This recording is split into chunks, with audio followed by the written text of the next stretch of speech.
The morning sun cast long shadows across the cobblestone courtyard of Ravenspire Castle as Captain Alexander Hayes adjusted his ceremonial armor for what he thought would be another routine day of royal duty. At 26 years old, Alexander had served as Princess Isabella's personal bodyguard for 3 years, and in all that time, the most dangerous situation he had faced was chasing away overly enthusiastic admirers during public appearances. The Kingdom of Valenhall had enjoyed decades of peace, and royal security had become more about ceremony than actual protection.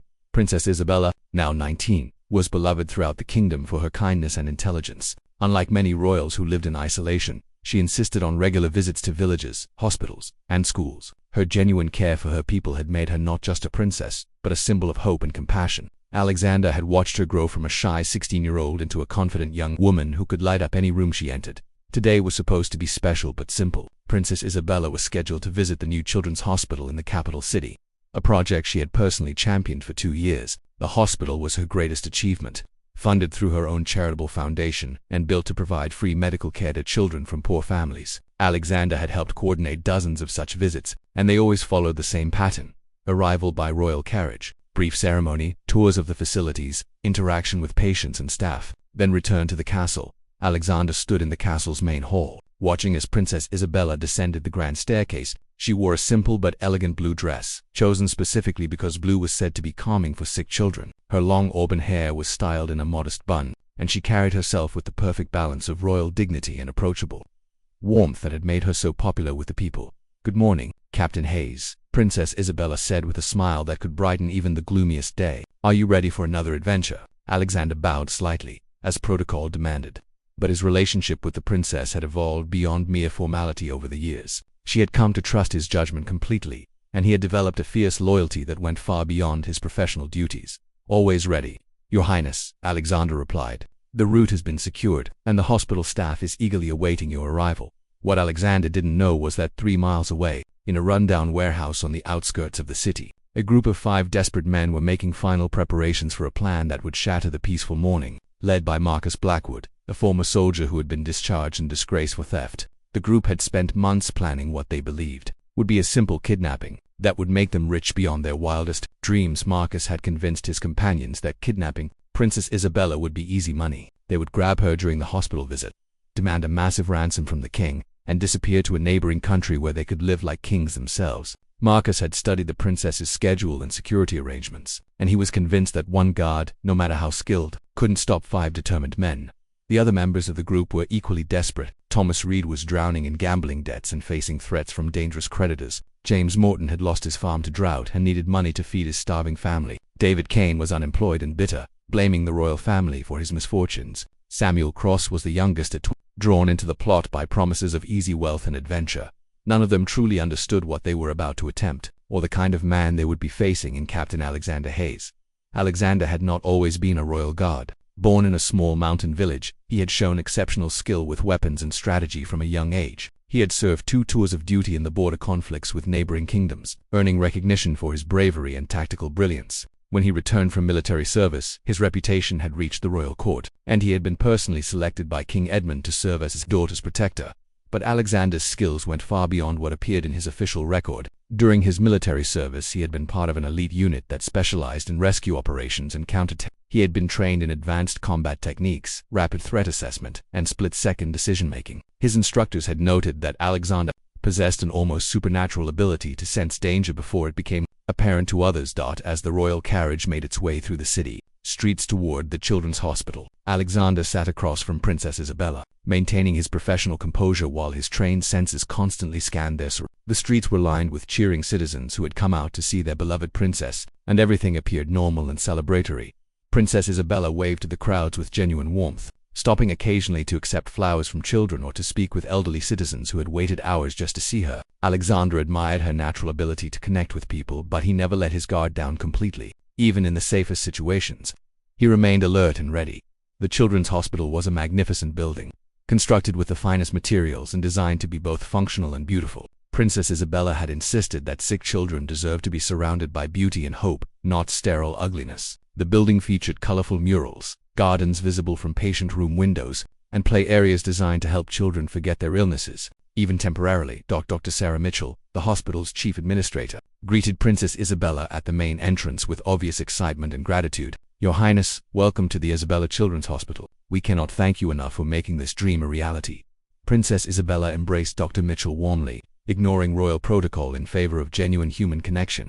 "Dr. Mitchell, this hospital is not my achievement alone. It belongs to everyone who believed that every child deserves the best possible medical care, regardless of their family's ability to pay." Alexander positioned himself strategically near the entrance, where he could observe both the princess and the surrounding area. Hospital security had been coordinated in advance, and everything appeared to be proceeding smoothly. Local police had established a perimeter, and the crowds were enthusiastic but well controlled.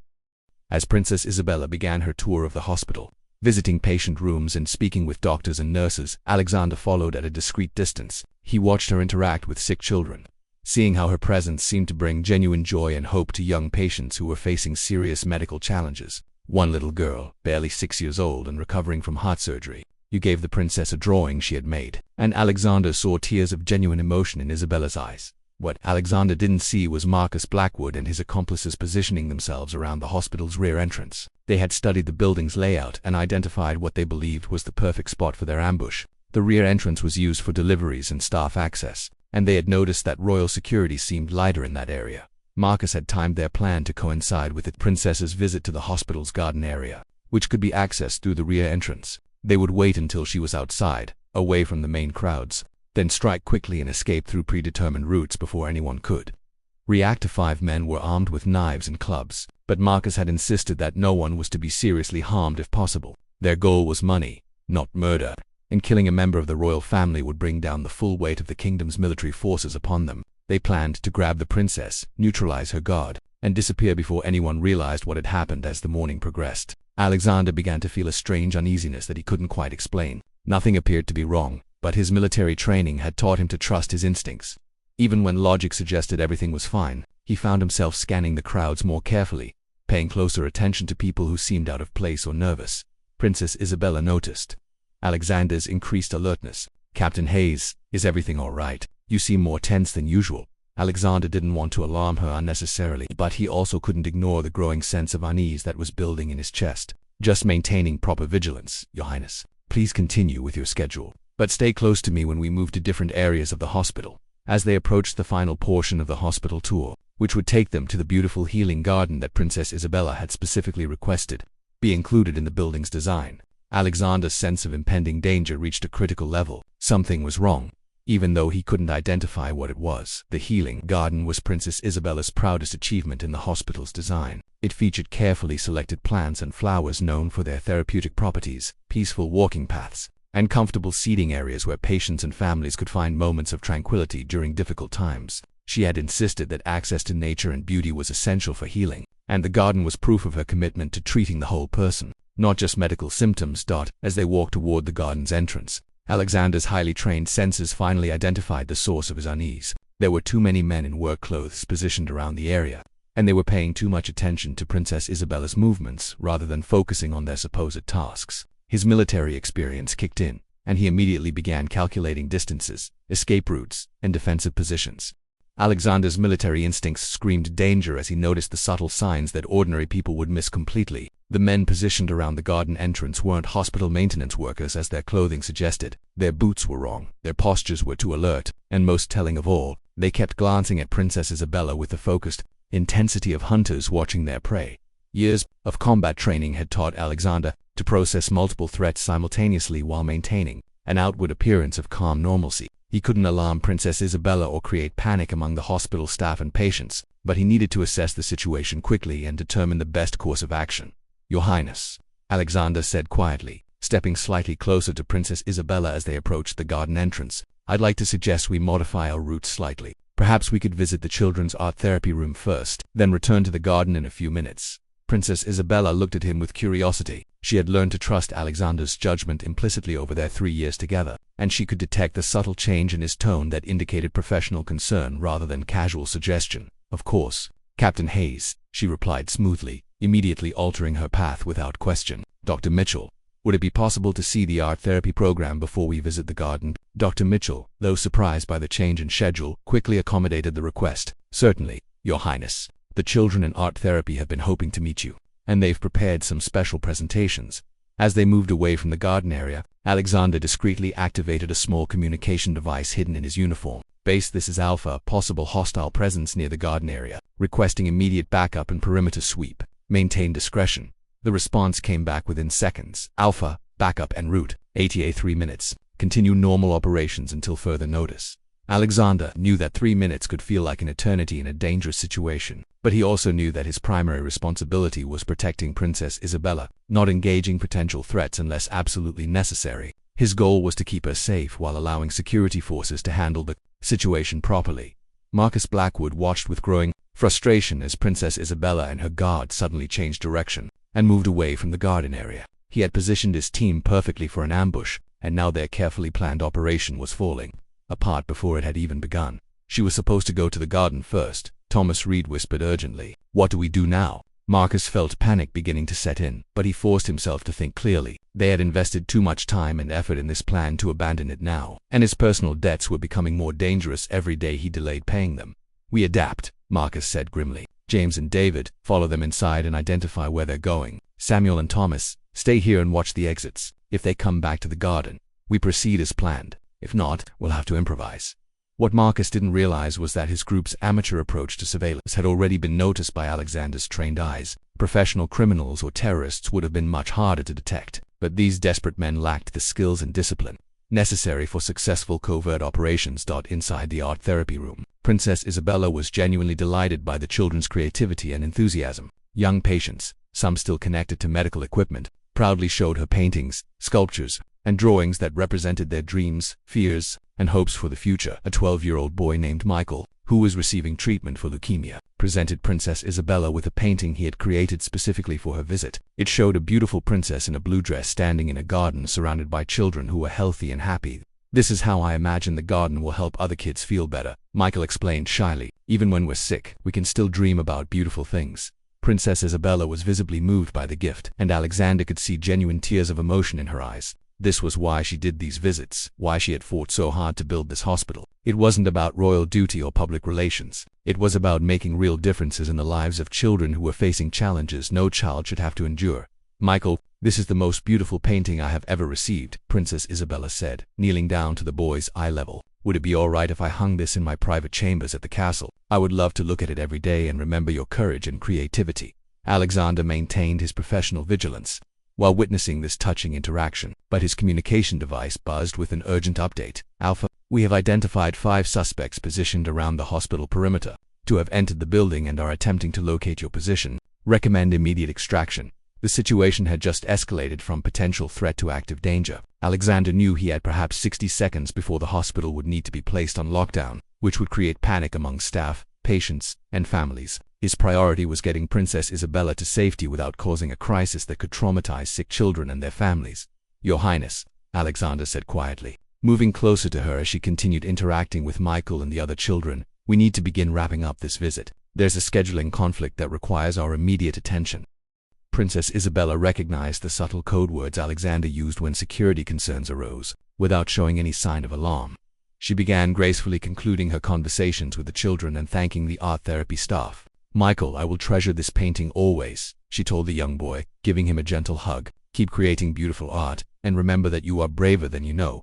As they prepared to leave the art therapy room, Alexander's earpiece crackled with urgent information. Alpha, hostile subjects are moving toward your location. You have approximately 90 seconds before they reach the art therapy area. Backup is in position but cannot intervene without risking civilian casualties. Alexander's mind raced through tactical options. The art therapy room had only one entrance, which meant they were potentially trapped if the hostile subjects reached them first. However, there was a staff elevator at the end of the hallway that could take them directly to the hospital's administrative offices, where additional security personnel were stationed. Dr. Mitchell, Alexander said calmly, I need to ask a favor. Could you show Princess Isabella your office? I believe she would be very interested in seeing the administrative side of hospital operations. Dr. Mitchell looked confused by the request, but she had been briefed on the importance of following security personnel instructions without question. Of course, Captain Hayes. Your Highness, would you like to see how we coordinate patient care and medical services? As they moved toward the staff elevator, Alexander positioned himself between Princess Isabella and the direction from which threats would most likely emerge. His hand moved to the concealed weapon he carried.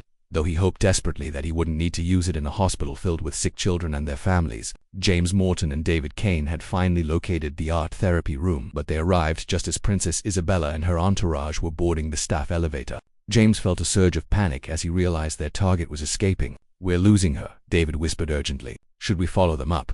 James was sweating despite the hospital's air conditioning. This was supposed to be simple, but everything was going wrong. Marcus said to improvise. "Let's take the stairs and try to intercept them on the upper floors." What James and David didn't know was that Alexander had already anticipated this move. As soon as the elevator doors closed, he contacted building security.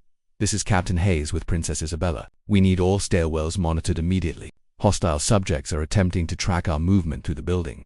The elevator ride to the administrative floor took only 30 seconds, but Alexander used every second to assess their situation. The hospital's upper floors would provide better security options, including multiple exit routes and areas that could be more easily defended if necessary. Princess Isabella remained calm throughout the elevator ride, but Alexander could see in her eyes that she understood they were facing a genuine security threat. Her composure under pressure was one of the qualities he most admired about her. She had been trained from childhood to handle crisis situations with grace and dignity. When the elevator doors opened on the administrative floor, Alexander immediately scanned the hallway for potential threats and escape routes. The area was clear, but he knew that safety was temporary at best. "Dr. Mitchell, I need you to contact hospital security and inform them that we're implementing Emergency Protocol 7, Alexander said. "Princess Isabella, we're going to continue with a modified version of your visit while security personnel handle a minor situation downstairs."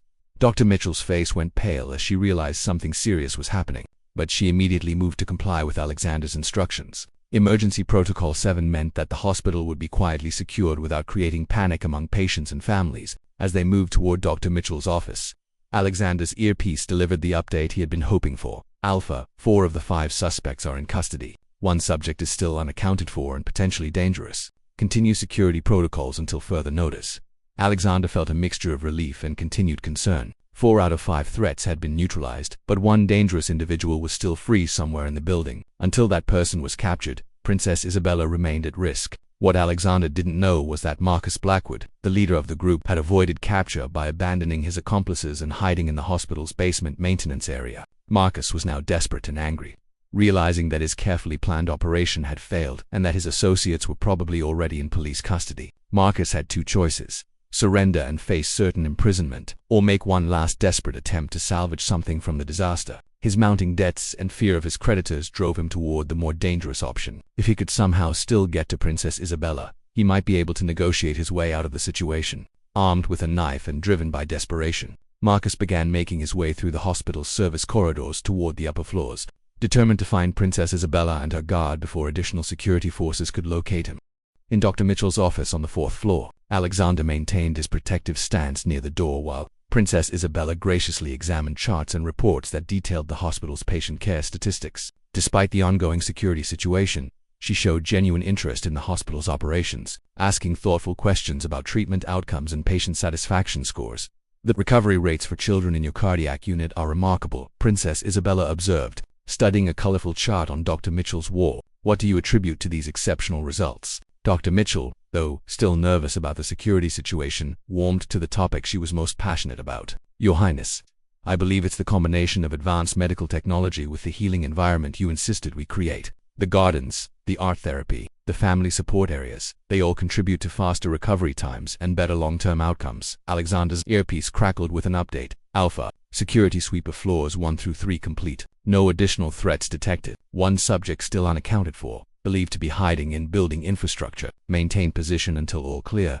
While Alexander appreciated the thorough security response, his instincts told him that the remaining threat would eventually make a move toward Princess Isabella's location. Desperate people often made unpredictable and dangerous decisions, and he knew that Marcus Blackwood was likely feeling cornered and increasingly desperate. 3 floors below, Marcus was indeed growing more desperate by the minute. He had watched through a service corridor window as police officers led his 4 accomplices away in handcuffs, and he realized that his own capture was inevitable, unless he could create a situation that would allow him to and negotiate his freedom.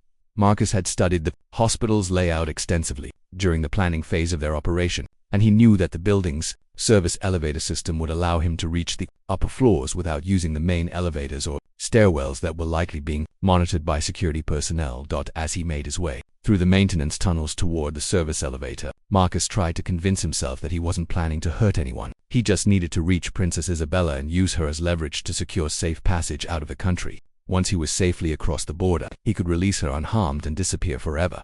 What Marcus didn't understand was that his desperation was making him increasingly dangerous, and that any threat to Princess Isabella would be met with decisive action by Captain Alexander Hayes. In Dr. Mitchell's office, Princess Isabella was concluding her review of the hospital's administrative operations when Alexander noticed something that made his blood run cold. The building's emergency lighting system briefly flickered, which indicated that someone had accessed the electrical systems from the maintenance areas.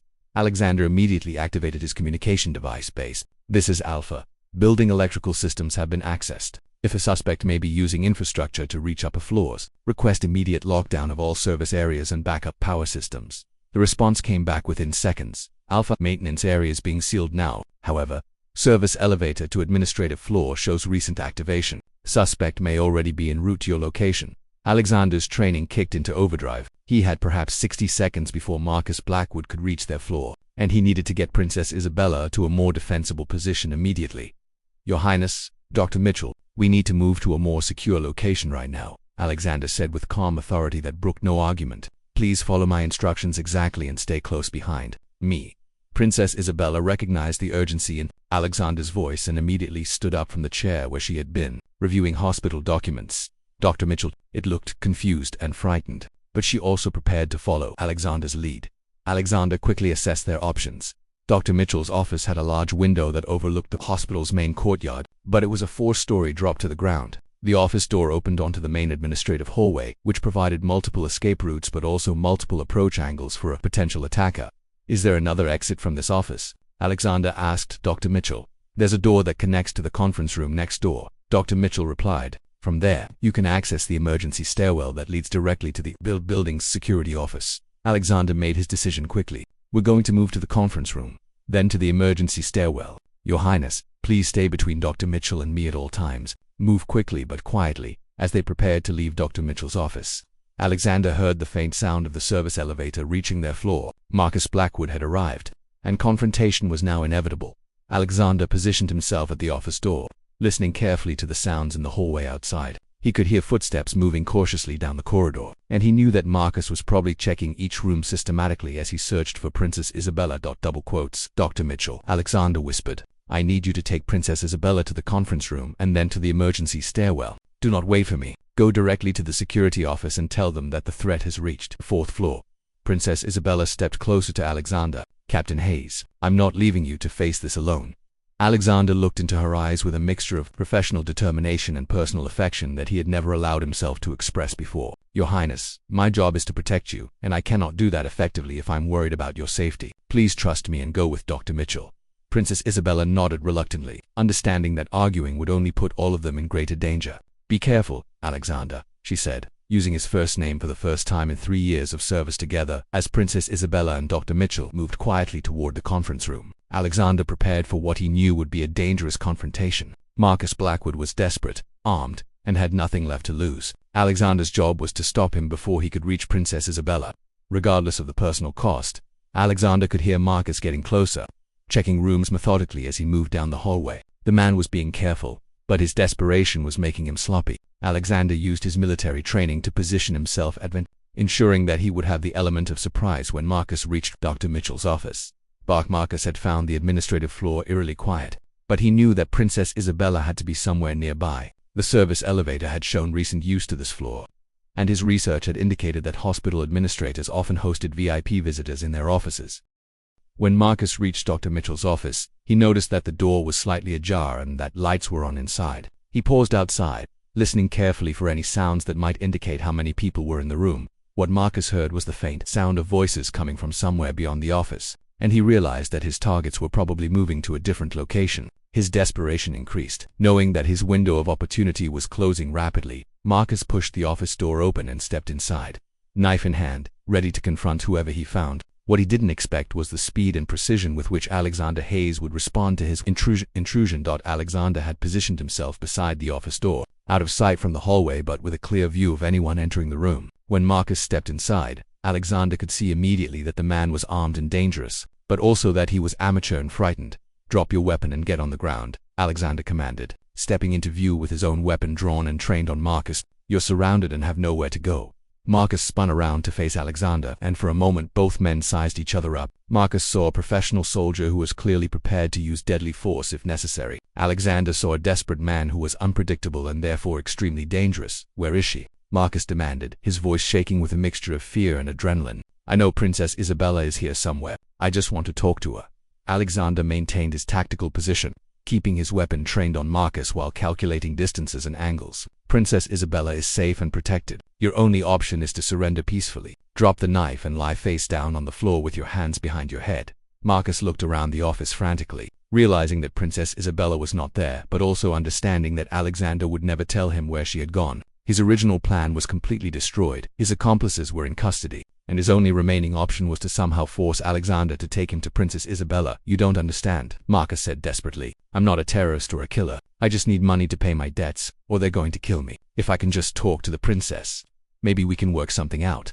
Alexander recognized the desperation in Marcus's voice, but he also knew that desperate people were capable of extreme violence when cornered. "I understand that you're in a difficult situation, but threatening a member of the royal family is not going to solve your problems. It's only going to make them worse." What Alexander didn't know was that Princess Isabella, despite his instructions to go directly to the security office, had stopped in the conference room and was listening to the conversation through the connecting door. Her compassionate nature was responding to Marcus's obvious desperation, and she was considering whether she might be able to help defuse the situation peacefully. The standoff between Alexander and Marcus continued for several tense seconds, with both men aware that the situation could escalate to violence at any moment. Alexander's training told him to end the threat decisively, but his experience also suggested that Marcus might be convinced to surrender if approached correctly. Marcus's desperation was reaching a breaking point, and Alexander could see in the man's eyes that he was preparing to make a move that would force a violent confrontation. The tension in Dr. Mitchell's office was reaching a breaking point when Princess Isabella made a decision that would change everything. Despite Alexander's explicit instructions to reach safety, she quietly opened the connecting door between the conference room and the office, stepping into view with her hands raised in a peaceful gesture. "Mr. Blackwood," Princess Isabella said calmly, having heard Marcus identify himself during the confrontation with Alexander. "I'm here. You wanted to speak with me, and I'm willing to listen." Alexander's heart nearly stopped when he saw Princess Isabella enter the room. Every instinct in his body screamed at him to immediately position himself between her and Marcus, but he also knew that sudden movement might trigger the violent escalation he was trying to prevent. "Your Highness, please step back into the conference room," Alexander said with forced calm, never taking his eyes or his weapon off Marcus. "This situation is under control." Marcus stared at Princess Isabella in amazement, not quite believing that she had voluntarily placed herself in danger to speak with him. In all his desperate planning, he had never imagined that she would be willing to face him directly rather than hiding behind her security. "Princess Isabella," Marcus said, his voice trembling with a mixture of relief and disbelief. You actually came. I didn't think you would."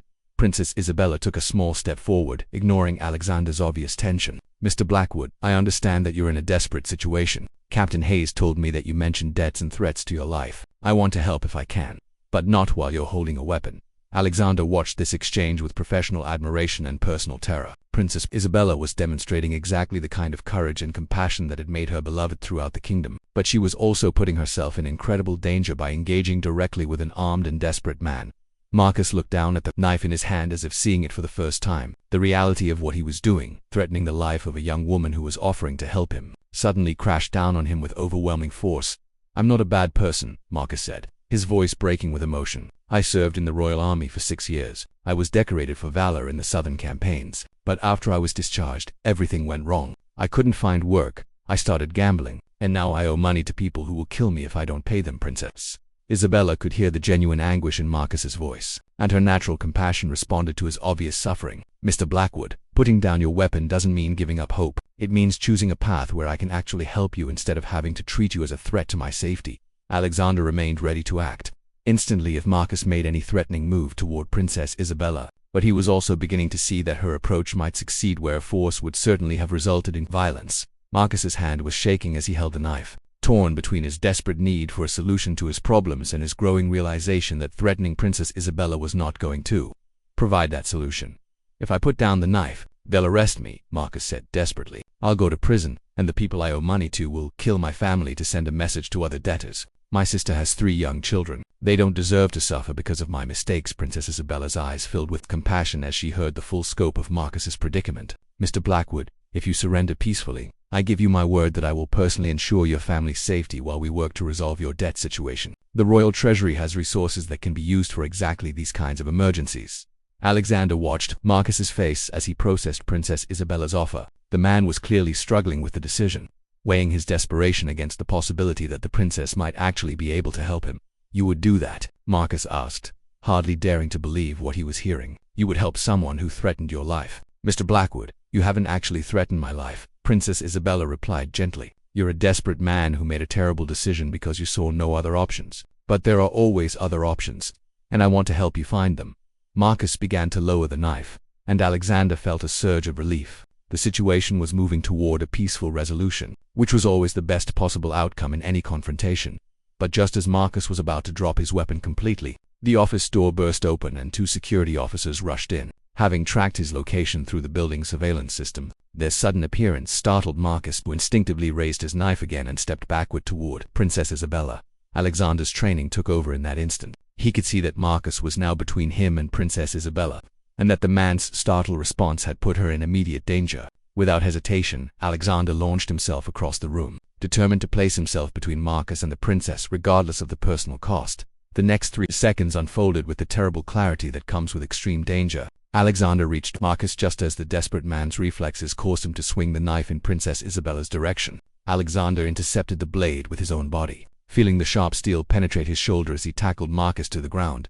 Princess Isabella screamed as she saw Alexander take the knife wound that had been meant for her. The security officers immediately moved to subdue Marcus, but the real drama was Alexander collapsing to the floor with blood rapidly spreading across his uniform. Alexander, Princess Isabella cried, dropping to her knees beside him and pressing her hands against the wound to try to stop the bleeding. Someone get a doctor immediately. Dr. Mitchell, who had witnessed the entire confrontation from the conference room doorway, was already calling for the hospital's emergency medical team. Medical emergency. 4th floor administrative office. We need trauma surgeons and blood units immediately. Alexander looked up at Princess Isabella, his face pale but his eyes still alert and focused on her safety. Are you hurt, Your Highness? Did he harm you in any way? I'm fine, Alexander. I'm perfectly fine because of you, Princess Isabella said, tears streaming down her face as she maintained pressure on his wound. Don't try to talk. Help is coming. Marcus had been restrained by the security officers, but he was staring in shock at the scene before him. I didn't mean for this to happen, he said in a broken voice. I never wanted anyone to get hurt. When those officers rushed in, I just reacted. I'm so sorry. Alexander turned his head slightly to look at Marcus, and despite his pain, his voice was steady when he spoke. I know you didn't mean it, Marcus, but this is why threatening people never leads to good outcomes, even when your intentions aren't truly violent. The hospital's trauma team arrived within 90 seconds, led by Dr. James Crawford, the chief of emergency surgery, as they began assessing Alexander's wound and preparing him for immediate transport to the operating room. Princess Isabella refused to let go of his hand. Your Highness, we need to take Captain Hayes to surgery immediately, Dr. Crawford said gently. The knife penetrated deeply, and we need to assess potential damage to major blood vessels and nerves. Princess Isabella looked down at Alexander, seeing the pain in his eyes that he was trying to hide from her. Alexander, I want you to know that what you did today, there are no words adequate to express my gratitude. Alexander squeezed her hand weakly. Your Highness, protecting you is not just my job, it's my honor and my privilege. I would make the same choice 1,000 times over. As the medical team prepared to move Alexander to surgery, Princess Isabella made a decision that surprised everyone in the room. I'm going with him to the operating room. Dr. Crawford looked uncomfortable with this request. Your Highness, I'm not sure that's advisable. Surgery can be quite traumatic to observe, and there are sterility protocols to consider. Dr. Crawford, Captain Hayes took a knife wound that was meant for me, Princess Isabella said with royal authority that no one in the room had ever heard from her before. I will not leave his side until I know he's going to recover completely. Please, make whatever arrangements are necessary. As they rushed Alexander toward the elevator that would take them to the surgical floor, Marcus called out desperately, Princess Isabella, please, don't forget your promise about my family. Whatever happens to me, please don't let them suffer for my mistakes. Princess Isabella paused for just a moment to look back at Marcus, who was now in police custody and facing serious criminal charges. Despite everything that had happened, her compassionate nature still responded to his genuine concern for his family's safety. Mr. Blackwood, I keep my promises, she said firmly. Your family will be protected, and we will find a way to resolve your debt situation. But you must also keep your word to cooperate fully with the authorities and to seek help for whatever led you to make such desperate choices as the elevator doors closed. Carrying Alexander towards surgery with Princess Isabella holding his hand, both of them knew that their relationship had been forever changed by those 3 seconds of life and death action. Alexander had proven that his loyalty went far beyond professional duty, and Princess Isabella had seen the depth of courage and selflessness that true love could inspire. In the surgical waiting room, Princess Isabella paced restlessly while Dr. Crawford and his team worked to repair the damage caused by Marcus's knife. The wound had been serious, penetrating muscle and narrowly missing major arteries, but the medical team was optimistic about Alexander's chances for a full recovery. King Edmund arrived at the hospital within an hour of being notified about the incident, accompanied by the kingdom's highest-ranking military and security officials. When he found Princess Isabella in the surgical waiting room, still wearing her blood-stained dress from holding Alexander's wounds, his heart was filled with both pride and concern for his daughter Isabella. "My dear daughter," King Edmund said, embracing her tightly, "are you truly unharmed? When I heard about the attack, I feared the worst. Father, I am physically unharmed, but I'm not all right," Princess Isabella replied, her voice heavy with emotion. "Alexander saved my life by putting his own body between me and danger. If something happens to him because of me, ... King Edmund looked at his daughter with deep understanding. Over the years, he had watched her relationship with Captain Hayes develop from professional respect to genuine friendship to something deeper that neither of them had been willing to acknowledge openly. "Isabella, Captain Hayes made the choice that any honorable man would make when someone he cares about is in danger," King Edmund said gently. "He knew the risks when he accepted the responsibility of protecting you, and he would consider those risks worthwhile regardless of the outcome." As they waited for news from the operating room, Princess Isabella reflected on how dramatically her life had changed in just a few hours. She had always known that Alexander was brave and dedicated, but seeing him willing to sacrifice his life for her safety had opened her eyes to feelings she had been suppressing for months. When Dr. Crawford finally emerged from the operating room after 3 hours of surgery, his expression was tired but positive. "Your Highness, Your Majesty, Captain Hayes is going to make a full recovery. The knife missed all major blood vessels and nerves, though it did cause significant muscle damage that will require extensive physical therapy." Princess Isabella felt as if a crushing weight had been lifted from her chest. "When can I see him?" "He's being moved to recovery now, and he should be conscious within the next hour," Dr. Crawford replied. "However, he'll need several days of hospital care and several weeks of rest before he can return to active duty." Princess Isabella nodded, already making plans to ensure that Alexander received the finest possible care during his recovery. What she didn't yet know was that his heroic actions had been witnessed by several hospital staff members and security personnel, and word of his sacrifice was already spreading throughout the kingdom. When Alexander finally regained consciousness in the hospital recovery room, the first thing he saw was Princess Isabella sitting beside his bed, still wearing the same blue dress she had chosen for the hospital visit, though now it bore the stains of his blood from when she had tried to stop his bleeding. "Your Highness," Alexander said weakly, trying to sit up before a wave of pain reminded him of his injury. "You shouldn't be here. This is not appropriate protocol for ... Alexander." "Stop," Princess Isabella said gently, placing her hand on his uninjured arm to prevent him from trying to move. "Protocol can wait. I need to know how you're feeling, and I need to tell you something important." Alexander looked around the private room, noticing the elaborate flower arrangements, the comfortable furnishings that were clearly beyond standard hospital accommodations, and the presence of royal guards stationed outside his door. "Your Highness, this is far too much attention for a simple security incident." Princess Isabella's eyes flashed with something between amusement and exasperation. "Alexander, you took a knife that was meant for me. You risked your life to save mine without any hesitation. That is not a simple security incident. That is the most heroic thing I have ever witnessed." Over the 3 days that followed, as Alexander recovered his strength and began the painful process of physical therapy, he was amazed by the outpouring of support and recognition that his actions had generated. The story of the royal guard who had saved Princess Isabella's life had spread throughout the kingdom and beyond, capturing the imagination of people who were inspired by his selfless courage.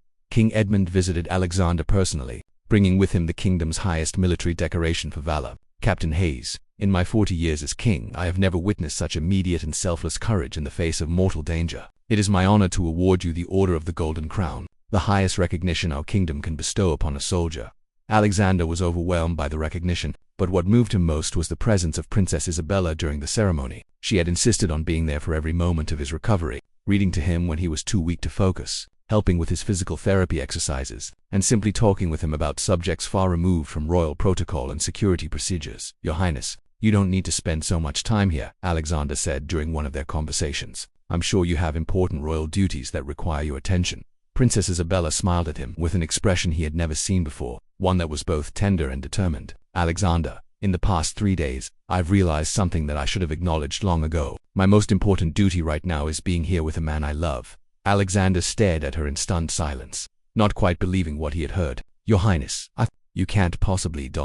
Alexander, I love you," Princess Isabella said clearly and firmly. "I have loved you for months, but I was too focused on propriety and royal expectations to admit it to myself. When I saw you willing to die for me, I realized that love is more important than protocol, and that life is too precious to waste on pretending we don't feel what we feel." Alexander felt as if his entire world had shifted in that moment. Everything he had believed about appropriate boundaries between royalty and common soldiers, everything he had assumed about the impossibility of their relationship, suddenly seemed less important than the truth that Princess Isabella had just revealed. "Isabella," Alexander said, using her name without her title for the first time in 3 years of service, "I have loved you since the day I was assigned to protect you, but I never dared to imagine that you could feel the same way about someone like me." Princess Isabella leaned closer to him, taking his hand in both of hers. "Alexander, someone like you is exactly the kind of man I want to spend my life with. Someone who is brave, honorable, compassionate, and willing to sacrifice everything for the people he loves." Their conversation was interrupted by King Edmund, who entered the room quietly and observed the scene with a knowing smile. "I hope I'm not interrupting an important discussion," he said diplomatically. Princess Isabella blushed but didn't release Alexander's hand. "Father, Captain Hayes and I were just... You were just acknowledging what everyone in the palace has observed for months," King Edmund said with warmth and understanding. "Isabella, Alexander, I may be a king, but I'm also a father who wants his daughter to be happy, and I'm a ruler who recognizes extraordinary character when I see it." Alexander struggled to sit up more formally. "Your Majesty, I want you to know that I have never acted inappropriately toward Princess Isabella. My feelings have always been kept strictly private and have never interfered with my professional duties." King Edmund raised his hand to stop Alexander's explanation. "Captain Hayes, your conduct has always been exemplary, but more importantly, your actions 3 days ago demonstrated that your love for my daughter is genuine and selfless. Any man willing to die to protect Isabella has already proven himself worthy of her affection." Princess Isabella looked at her father with gratitude and amazement. "Father, are you saying..." "I'm saying that when Captain Hayes has fully recovered from his injuries, we should discuss how the kingdom's laws and traditions might accommodate a marriage between a princess and a man who has proven himself to be the most honorable soldier in our realm." Alexander felt as if he might be dreaming. The possibility of marrying Princess Isabella had never occurred to him as anything more than an impossible fantasy.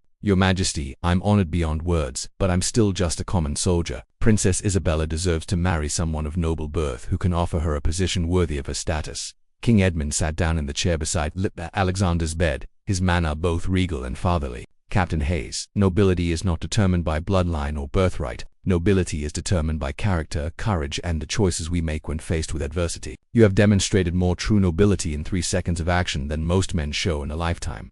Princess Isabella squeezed Alexander's hand tightly. "Alexander, I don't want to marry someone of noble birth who might see me as a prize to be won or a stepping stone to greater power. I want to marry someone who loves me for who I am, not what I represent."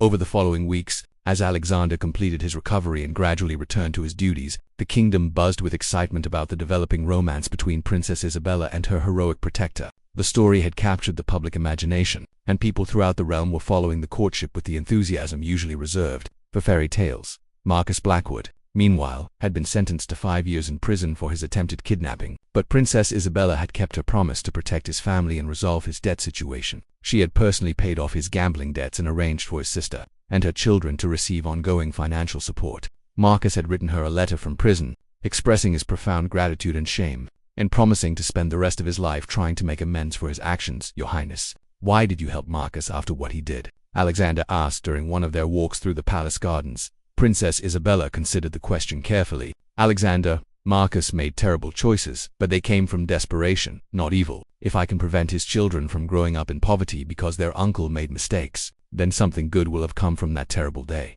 Alexander marveled at her compassion and wisdom, understanding even more clearly why he had fallen in love with her. Princess Isabella was not just beautiful and intelligent. She possessed the rare combination of strength and kindness that made her a natural leader and a woman worthy of any sacrifice. As Alexander's physical therapy progressed and his shoulder healed, he began planning how to propose to Princess Isabella properly. He knew that their engagement would need to be announced formally and that their wedding would be a major state occasion, but he wanted the proposal itself to be personal and meaningful to both of them.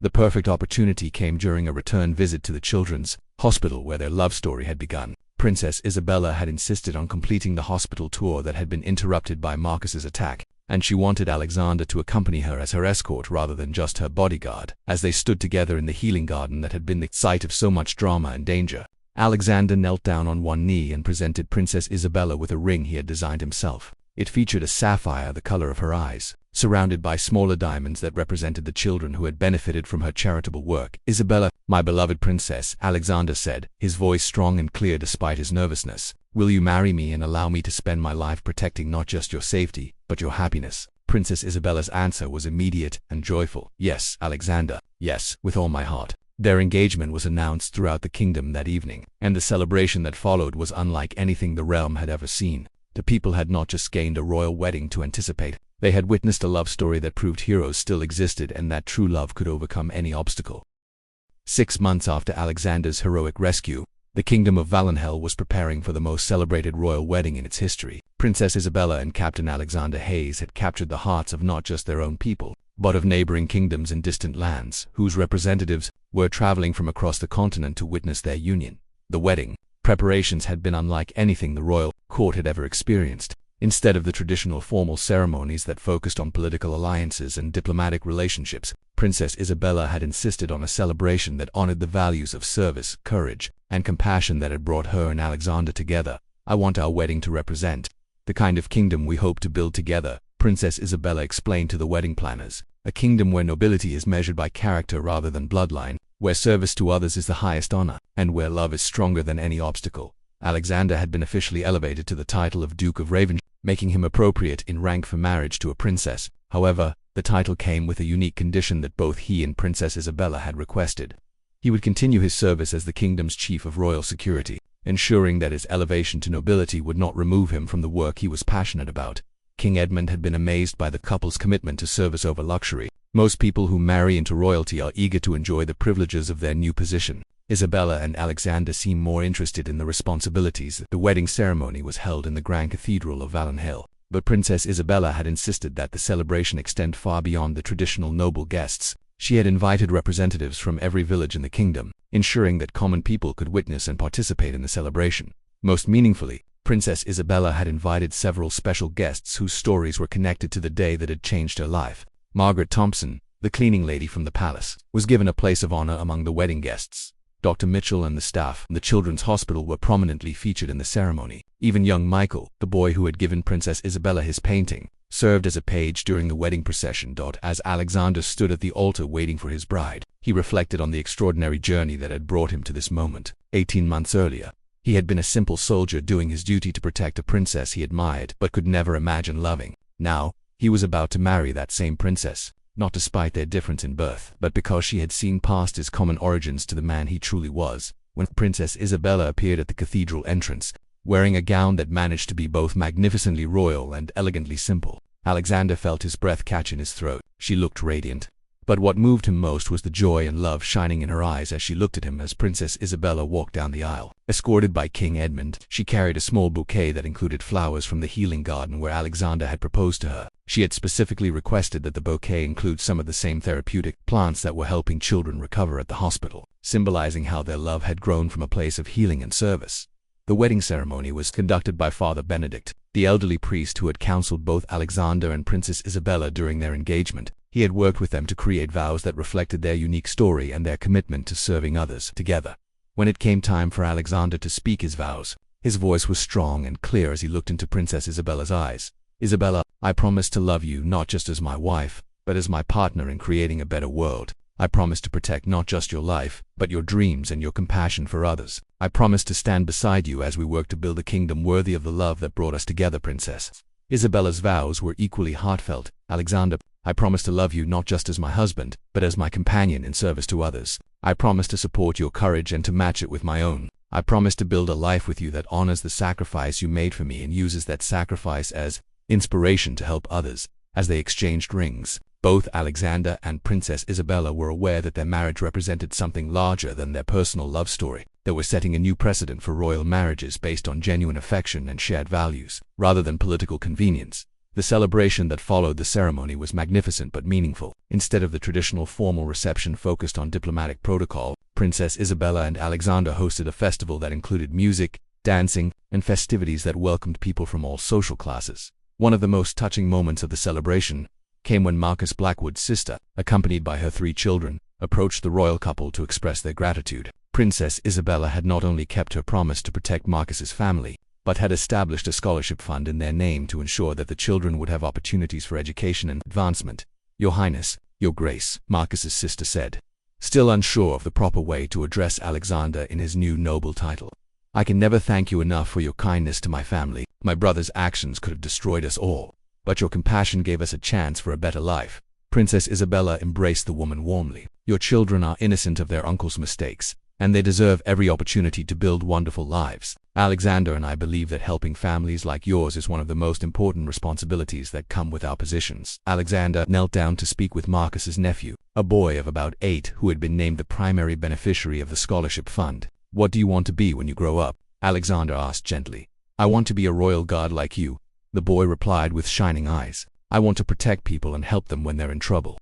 Alexander smiled, seeing in the child's face the possibility of redemption and hope emerging from a situation that had begun with desperation and violence. "Then study hard, be kind to others, and always remember that true strength comes from protecting people who cannot protect themselves." As the wedding celebration continued into the evening, Alexander and Princess Isabella took a few moments alone together to reflect on their extraordinary journey. They stood on the palace balcony overlooking the city, where thousands of people were still celebrating their marriage with festivals and bonfires. "Alexander, do you ever think about how different our lives would be if Marcus had never attempted that kidnapping?" Princess Isabella asked, leaning against his uninjured shoulder. Alexander considered the question seriously. "I think we would have found our way to each other eventually. Love that's strong doesn't stay hidden forever, but I'm grateful that we didn't have to wait years to acknowledge what we felt." Princess Isabella looked up at him with eyes full of love and mischief. "So you're grateful that a desperate man with a knife forced us to confront our feelings?" Alexander laughed, still amazed by his wife's ability to find humor and hope in any situation. "I'm grateful for anything that brought us together, even if it wasn't the most conventional courtship in royal history." As they looked out over their kingdom, both Alexander and Princess Isabella were aware that their marriage was just the beginning of their real work together. They had plans to expand the children's hospital system throughout the kingdom, to create programs that would help people like Marcus avoid falling into desperation, and to continue demonstrating that nobility based on character was more valuable than nobility based on bloodline. Their love story had already inspired changes throughout the kingdom and beyond. Other royal families were beginning to reconsider their approaches to arranged marriages, recognizing that unions based on genuine affection and shared values might produce stronger leaders and happier people. Years later, when historians wrote about the reign of King Alexander and Queen Isabella, they would note that their marriage had marked the beginning of a golden age of compassionate leadership and social progress. But the couple themselves always remembered that their greatest achievement was not the reforms they implemented or the prosperity they brought to their kingdom. Their greatest achievement was proving that love, courage, and compassion could overcome any obstacle, and that 3 seconds of selfless heroism could change not just a lives, but an entire world. The boy who had wanted to become a royal guard like Alexander grew up to become the kingdom's finest young soldier, inspired by the example of the common man who had married a princess and proved that true nobility comes from the heart rather than the bloodline. And in the healing garden of the children's hospital, where their love story had nearly ended in tragedy, a special memorial was erected commemorating not just Alexander's heroic rescue, but the truth that love and courage together could create miracles that would inspire generations to come. The ending was indeed perfect, not because everything was easy, but because 2 people had chosen love over fear, service over selfishness, and hope over despair, proving that fairy tales could come true when they were built on the foundation of genuine heroism and authentic love.